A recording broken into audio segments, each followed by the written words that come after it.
My name is Bob Brister. I live in Salt Lake City. Okay, and do you work here at the refinery? No, I don't. Professionally, I work for a nonprofit environmental organization, but I'm very supportive of workers' rights. I always have been. I believe that workers' rights and environmental issues are very much interrelated.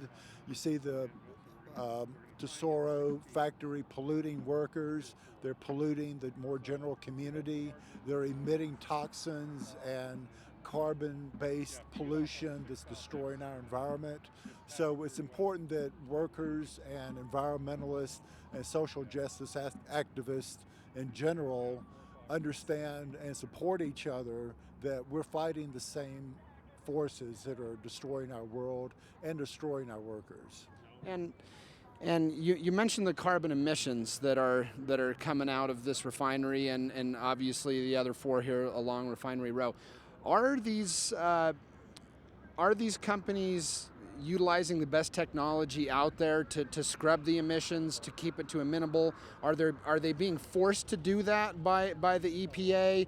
What kind of position are we in as far as the technology that they're using? Are they doing their best? That's really irrelevant. What we need to do is phase out carbon fuels, not simply regulate them better. We found with lead pollution, for example, when we used to have lead in gasoline, that regulating that was no good. What they had to do was get it out of the gasoline. That's how you have to deal with environmental problems. Go to the source, not just tinker around the edges. And so, being in the situation that we're in, with everybody liking to get around A to B, obviously, we burn fossil fuels to do that. How do we make this transition? What should Tesoro's position be? Should they be the ones leading the way towards a green, clean revolution, or should they just shut them down entirely? Well, Tesoro needs to be taken over by its workers, turned into a workers' cooperative.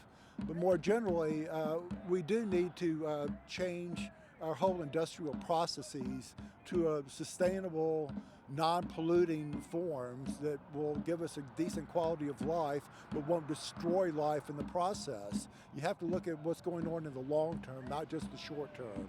You have to satisfy both.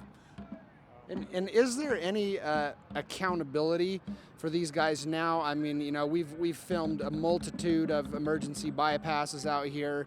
I mean, obviously anybody knows who drives past these refineries at night, the way they smell at night versus in the day. I mean, is there any accountability? Apparently not. They're destroying the planet. They get away with it. They kill workers. They get away with it. They poison workers in communities. They get away with it. That's what we're doing here, trying to provide that accountability. And what exactly is it that you are hoping to achieve in the immediate future in regards to Tesoro? Well, I don't look at things in the immediate future. I try to look at things in the long term, because if you look at history, you can see that social movements make tremendous strides, but it takes decades sometimes.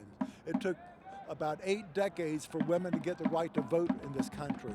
It took 100 years for freed blacks in this country to get the right to vote. Basic stuff like that takes a long time. Environmental sanity will take a long time as well. I'm in it one day at a time, going for the long run. With the current numbers released by the IEA on reducing our carbon footprint, do we have a long time? Well, that's an excellent question. I don't think we do have a long time. That's why I'm here putting the pressure on, trying to get changes now. It's never easy. We never know when the breakthrough is going to be, but we just have to keep up the constant pressure continuously applied. That'll bring home the bacon. Excellent. Thank you very much for speaking with us today.